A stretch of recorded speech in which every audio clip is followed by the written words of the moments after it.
This is the Marketing Umbrella Podcast, where it's all about getting the information you need from successful leading marketers to build and grow your digital marketing agency. Brought to you by Itamar Shafir, founder and CEO of Umbrella, the technology platform and brand that is powering thousands of marketing agencies around the country. Find him at umbrellaus.com. Now, here's your host, Kevin Pruitt. This is Kevin Pruitt with the Marketing Umbrella Podcast, and my guest today is the co-founder and CEO of Tint, Intrinsic Embedded Insurance. He's a self-proclaimed data geek and finance guy, exploring the idea that we can use data to predict the future losses and do some financial engineering around it. All that sounds super interesting to him. When asked to share one unique facet to his personality, he answered, "I prefer direct communication and transparency. I don't believe it's possible to build meaningful and productive relationships without it." What a way to start. Please welcome to the show, Matheus Riolfi. Matheus, thanks for joining us on the Marketing Umbrella Podcast. Hi, Kevin. Thanks for the intro, and thank you so much for having me. So it's a very short intro. You've got a lot there that we didn't even touch on. So you start wherever you want to start to lay a little better foundation around. So give our listeners a little bit of understanding who's sharing today. Yeah, absolutely. I'd be happy to. So as you mentioned, I'm the co-founder and CEO of Tint. So I spent most of my last 5 years of my career founding and running Tint. And we help tech platforms create embedded insurance and protection products. So think about last time you went to Airbnb, if you booked a place, you don't even think about insurance. But the reality is like there is insurance with your purchase, and Airbnb has over 200 people that all they do is to figure out how insurance will work in different countries and different types of Airbnb properties. So that's a little bit of the world we come from. I spent before Tint, I spent 4 years at Turo as one of the early employees, and then we help them create their own insurance product. Like again, nobody thinks about Turo as an insurer, but they run hundreds of millions of dollars in insurance premiums behind the scenes. So we really kind of experiencing firsthand this kind of transformation in the world where companies and brands are starting to use insurance or embed insurance as part of their products. And this way they can protect their customers, increase retention, make them happier, and they make more money that can be highly profitable for them if done the right way. So, I mean, you mentioned some features and benefits there that normally are not associated with insurance. But before we kind of dive into that a little deeper, I don't want to get by this. I mean, I think that there's like some historical, something historical you left out a little bit. Something related to the Joga Bonita, the beautiful game. You play that when you were younger, right? That is right. More on the personal side. So I'm born and raised in Brazil. You're absolutely right. So I'm a big soccer fan, as you can imagine. I lived in the Sao Paulo area, and then I came to the US, I think about 13 years ago now, to go to Harvard Business School. And the reason why I came to the country is that I thought, and I still think, that there's no better place in the world to start a company. And in my case, I was interested in technology. So I came as far as the Silicon Valley, because again, I thought there was really no better place to do that. And I was lucky enough to find my way here and end up staying. I joined Turo and then Tint after that, as I mentioned. But I still go back to Brazil maybe twice a year, and still love soccer, but got to enjoy and appreciate and like football as well. I didn't want to go by that without giving you a little bit of shout out there, but so it's interesting that you mentioned that about you wanted to come here and because you really had this desire to to start something. Was that culture pretty prevalent in Brazil as well, the entrepreneurial culture, or were you kind of swimming upstream, so to speak, there, and you had to kind of get in a stream that actually was moving more consistently with what you wanted to do? I think it's more the latter, or let's say, put it this way: if you define it as like technology entrepreneurship or formal entrepreneurship, then it is a uphill battle.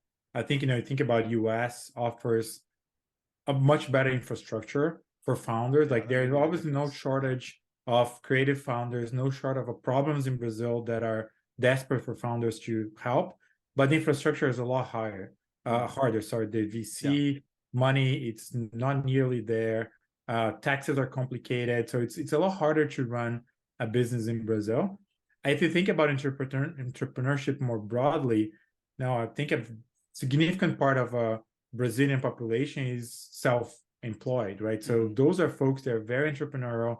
They're trying to, do their best to, run a small shop, like, to be a 1099 employee. So I think there is an entrepreneurship culture, but it does not translate as well to formal technology startups.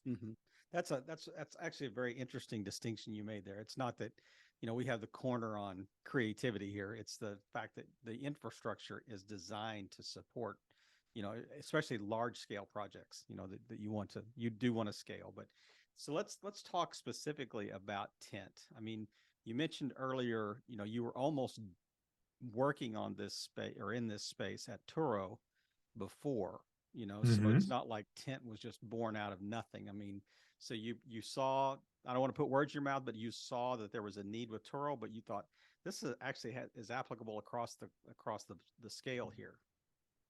Yes, no, it's absolutely the case. So at Turo, in a way, we were building the insurance programs for them. I was running international, so doing that in different countries. My co-founder was the head of data science, so he was doing the data and the modeling aspect of the insurance and protection products. So in a way, we're having to build everything with our own hands. And Tint it was really the product we wish existed as we were doing our jobs at Turo. And I personally think this is an important thing for founders, right? Like work on something that you actually had firsthand experience, then you can have like deep knowledge, because it's more likely that you will see opportunities this way. So that's, I mean, we're lucky enough, and people ask me like, how did you get insurance? And luck. I had no idea that insurance would be part of my job when I accepted. But no, we're lucky that end up being, and we got excited about it. We learned how to like it, and it turns out that there are more companies out there that needed the same product. So I mean, when you think of Turo, you think it's a ride share. You think it's like I'm renting out my car or whatever for someone else to drive. So the thing that your mind kind of goes to is it's liability insurance. It's liability insurance for the car. It may be protection for the car too, like physical damage protection, but it's virtually liability insurance. But it's probably more than that. It's probably, there's probably more features that you don't even think about. But did the solution not exist for a Turo out there? I mean, it obviously existed for Hertz and Enterprise and things like that. What was the real difference that you were trying to solve for? Yeah, absolutely. So the difference was that Hertz and Enterprise, they own their cars, and it's just that they're fleet owners that they rent cars to other people, right? I think what Turo made that is revolutionary was enabling individuals who are not companies to share their own cars. You renting a car from your neighbor, or you flying to Los Angeles and a local renting the car to you. And that really broke the insurance frameworks, because now you have insurance for companies, insurance for people, for for your own cars, personal but use, you had nothing in between. And the Turo world is in between, right? It's a personal car that is being used for commercial purposes, which is making money to the owner. And that required Turo to invent a completely new insurance framework. And it's the same of all the sharing economy players. If you think about Airbnb, same idea. Your homeowners doesn't cover your home while there's a guest that is paying you money to be there. Uber, your policy does not cover you while you're driving somebody around and collecting money for it. So that's why the sharing economy in a way was one of the kind of pioneers in this embedded insurance world, because they had to create those insurance products to exist. Like Turo would be illegal if they hadn't figured out the auto liability insurance part, for example. I mean, I love the way you described that. They were built for the in between. I mean, you think of Airbnb, you think of Uber, you think of, but Turo had a unique problem to solve because your personal insurance on your car does not cover you if you rent it out as a taxi, so to speak, Yeah. or you're renting it out on like for a commercial basis. So there was this gap, that you were trying to solve for. But tell when you looked at the space and you're thinking, okay, well, we can do this maybe for Turo, we can do this for anything that's a Turo clone. We can maybe do it for Airbnb. We can maybe do it for Uber. What is the scale? What's next? What's the 2.0 version or 3.0 version of Tint? And what are some new areas you're looking at right now? Yeah, so we definitely started as founders with closer to what we knew. So our first two customers were in the peer-to-peer car sharing transportation space. One was a company called Dorsey, which does RV sharing. So same as Turo, but for RVs. Yeah. The other one was Rideshare, which does motorcycle sharing. So same with for motorcycles. So that was our early days were definitely in this kind of same space that we were before. But we were very happy to see that the demand is actually across the board. Right now we work with companies called Deal, which is an HR and kind of contractor platform. We work with Neighbor, which is Airbnb for storage. We work with UShip, which does shipping. So I think the reason why embedded insurance became a hot topic in insurance is that people are looking across any category, and then they're seeing that there is a possibility for the insurance needs to be completely transformed. And one another company we work with is called QuantStamp. So we're helping them insure some hacks on decentralized finance platforms, so like crypto related stuff. So just these few examples that I gave you show the breadth of this idea. And then if you look at companies that don't work with us, but think about Tesla creating their own insurance product, Apple with Apple Care, Flexport, those are all examples of companies in a variety of sectors who are in one shape or form already kind of protecting their customers and charging for that service, right? So when I think of say the underlay that Tint could provide to my company, two things would come to mind. I mean, one would be like I am treating this like it's an expense, like I am outsourcing this coverage, I'm reinsuring it, whatever, to Tint, or I'm letting Tint administer it for me, and I'm just treating it like it's an internal, like I'm funding, a benefit in essence internally, and Tint's kind of administering that. Which is closer to how you operate, or can you operate in either of those spaces? We can operate both, but what we want, we work with those companies to help them create their own version of what you mentioned, the benefit, create their own programs and protect their customers. And now they have the option to charge this an add-on. So if you think about UShip, what happens that when you go to checkout, you want to ship like a couch across the state or to a different state or across the country, really. And then you are offered the shipping protection at a checkout. So then UShip will make additional revenue from this product. We have examples of customers, like I mentioned, Airbnb is not directly your customer, but they offer the same experience as Airbnb, where the insurance comes with the core product. So it's more like a benefit. We can all work in both ways, but in either case, the benefit is similar, which is the core business now becomes better. Right. Your value prop is higher to customers, so that should lead to higher conversion, higher retention. And if you charge as an add-on, on top of that, you can have a new profit center as well. So I like I mentioned before we hit the record button, I come from the insurance industry, so some of these questions are just historical, but it's easy to determine like the lifespan of an individual if you have millions of people in your data set, and you don't, you can almost predict how long people are going to live for like life insurance or so to speak. But if you're starting with something that virtually has no data set, that is very difficult to price, and to make sure that you're going to cover your losses, but yet stay competitive at the same time. How in the world do you operate if you don't have, these actuarial tables and things like that would support, a pricing structure? That's a great question, and I think I go back to my Turo experience, right? Because what we realize at Turo is that Turo generates so much data about the millions of rentals that it has every year in its marketplace. That is a lot more than what an insurance company ever dreamed about, right? Because think about it, Turo, they know who is the renter, who is the owner, what exactly the car, make, model, year, color, accessories.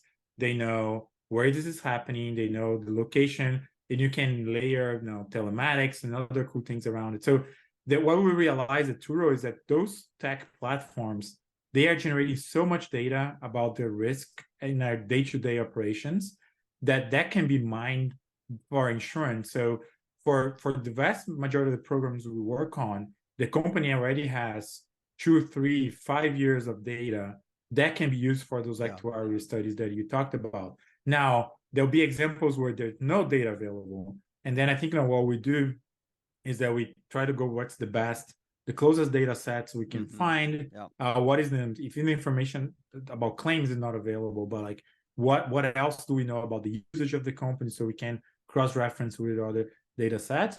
And then the what we do as well is like we can, especially in these cases that has high uncertainty, adjust prices. So if we launch and for some reason we're off and now there's a 200% loss ratio in the first 3 months, we can adjust prices up to kind of catch up for those. So we monitor those programs very closely to make sure that they are all viable and profitable to those companies. Is Tint almost exclusively like a white labeled benefit or white labeled embedded, I guess, support of the product or service itself? Does it ever stand alone? It does not stand alone, and that's by design. Like we want to be a feature of our clients' products. We don't want the insurance to be a standalone, and frankly, that is our vision, right? That's the big change in the world we're seeing, is that we believe that insurance in 10 years will be a feature of other products. And people who don't need a standalone insurance, if you buy a Tesla and it comes with insurance, right? Or if you go to Turo and at checkout, you offer a couple of protection options. So that we exist to power this revolution. So we do not see Tint as having kind of standalone branded products. So we are more like Stripe than we are. Yeah, that makes sense. State Farm. Right. Well, that makes, I mean, what you're trying to accomplish makes perfect sense that you would do that. So walk through some pretty major examples. Let's go small, like smaller scale. Is there an application for small companies? Is there an application for almost mom and pop shops? Is there an application, or are they really more designed to use more traditional insurance products? I think that the larger the customer, the easier it is to customize for the reasons you mentioned, right? So the data, if the customer has a certain amount of data, amount of transactions, it's easier to do something different.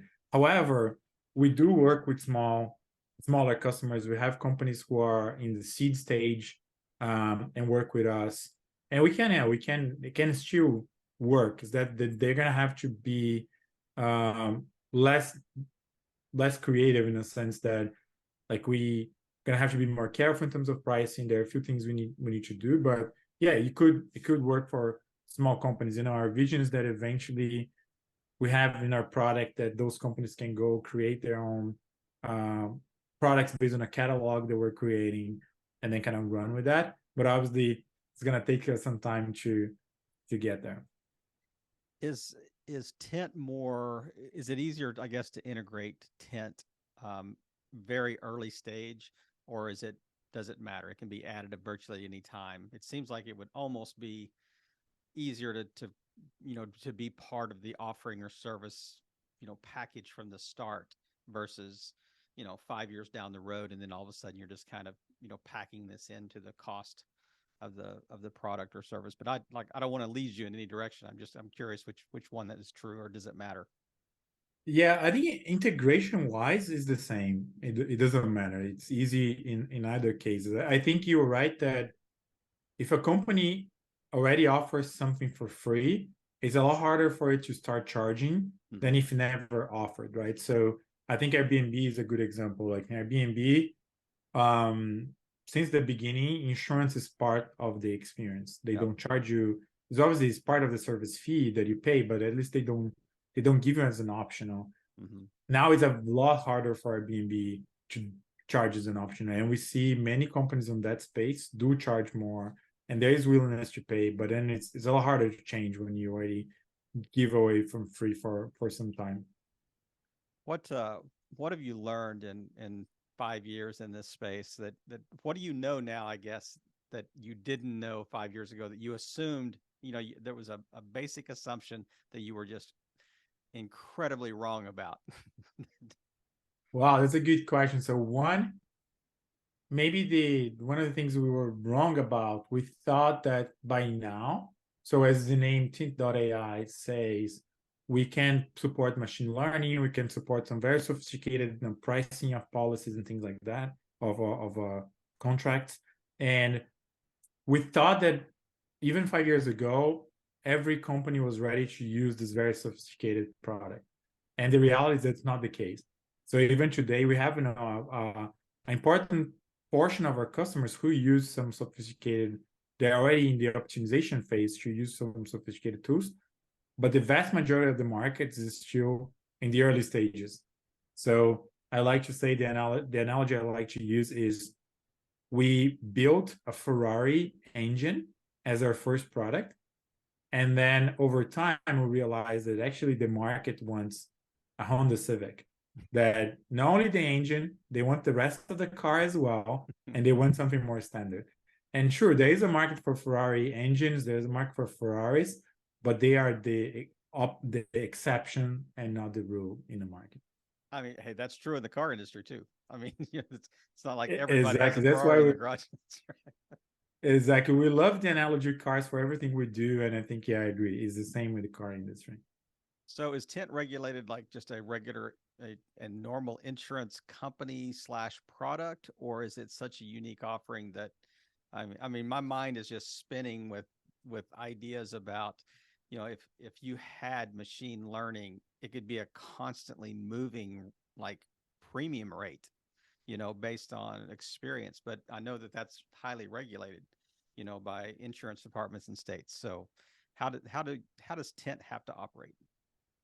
Yeah, no, so that's a great question. We're licensed as a primarily insurance broker, so we help facilitate. So we are not a carrier ourselves. We don't underwrite the policies. But in terms of the regulations, I think most of the products we work with are very innovative.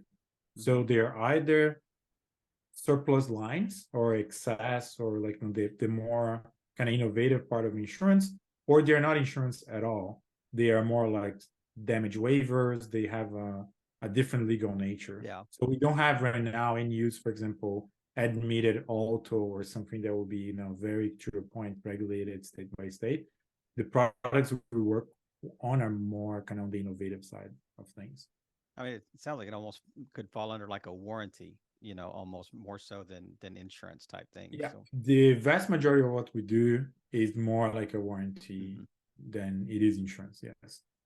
So this our audience is primarily, marketing agency owners, founders, those that run it, those that they're kind of in that space. And, this certainly has a broad application to it, but on more specifically, if we want to talk about that. So if they're working with larger clients, I mean, this seems like this could potentially be a really great benefit for those companies that may not be aware of this, that they could just include this as part of their portfolio of services and offerings, and just embed it, in the product itself, and has a broad application. How would you speak to them directly, so they could then share this benefit with their clients?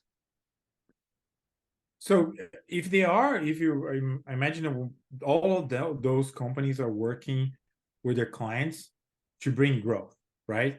And then growth, and depending on what they're doing, it will be advertising, depending will be events, depending will be some different campaigns. But I think at the end of the day, they're all trying to help growth, more revenue, more profit, eventually.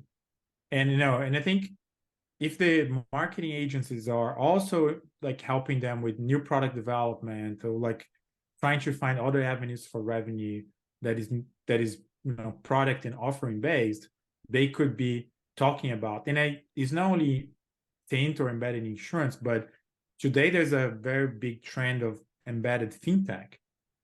So the same logic applies to other financial products as well. Mm-hmm. So, for example, there's embedded lending. So now, imagine you're a construction company, or a renovation company, right? You're selling thousands of dollars of material for home builders or whatever. Then, no, you could offer financing right there. So, like, it costs $5,000. They can help you pay for that. So you get examples of a farm. They're helping folks buying TVs, couches, buying kind of large value items, and finance that on the point of sales. So this trend is happening all around financial services, not only insurance. So if the agency is helping them think about new product developments, think about ways to increase conversion and retention, I would definitely recommend that they look across different financial services that they can embed. That's a really interesting point you just made, and I could see maybe the future of Tint being in partnership with some of these other services, and having a community being built around these shared services that you're providing primarily in the insurance space. But I could continue to ask you questions all day long, but especially in this space, because it is really interesting to me as well. But I want to do a little bit of a shift right now. So this is this is our kind of a rapid fire questions, and you're probably going to say, well, these questions are they're just so unique, and what do they apply to? But there's a method to the madness here of the way that we approach this. But I'm going to ask you rapid fire questions. You just respond the first thing that comes to your mind, and just keep your answers just really short. And these are really interesting, kind of a subset of questions here. But did you get along with your parents growing up? Yes, very much. Do you have siblings? 2, one brother, one sister. Do you currently have a pet? No. Any children? 1. Age? 3 years old, a daughter. And tell me about what time you normally go to bed at night. 10 p.m. What time do you get up? 6, between 5:30 and 6. So sleep's important, but so you would say you're an early morning or late night, or what? How would you describe yourself? Early morning. I wake up almost by myself at 6 a.m. If I don't, my daughter wakes me up. So that's it. Gotta get rolling. So where's your ideal vacation spot in the world? Ooh, good one. Beach, Caribbean. Beach in Brazil. No, I love Brazil. Brazil, I would say Fernando de Noronha, which is an island, but if not, the Caribbean. So how does faith affect how you live? Faith, like religious faith? You define that however you want to define it. These are open-ended questions. That's great. So for me, faith is more about optimism and believing that hard things can be done and that the future is going to be better than today. What is one thing, if you could change it, that you would change about the marketing space today? Less noise and more value. I get probably 100 cold emails and probably 20 cold calls every day. And while I understand that's important, I wish there was a better way. Man, I'm gonna get a T-shirt that says "less noise and more value." That's what I'm gonna start wearing, that because you are so true. So, one thing that we haven't I haven't really kind of given you an open-ended question here, and as we wrap up today, I want to make sure we're honoring your time, but we're also giving you the space to. Is there anything that we haven't touched on that you'd just like to wrap us up with today that you think would be really applicable to the conversation we've had?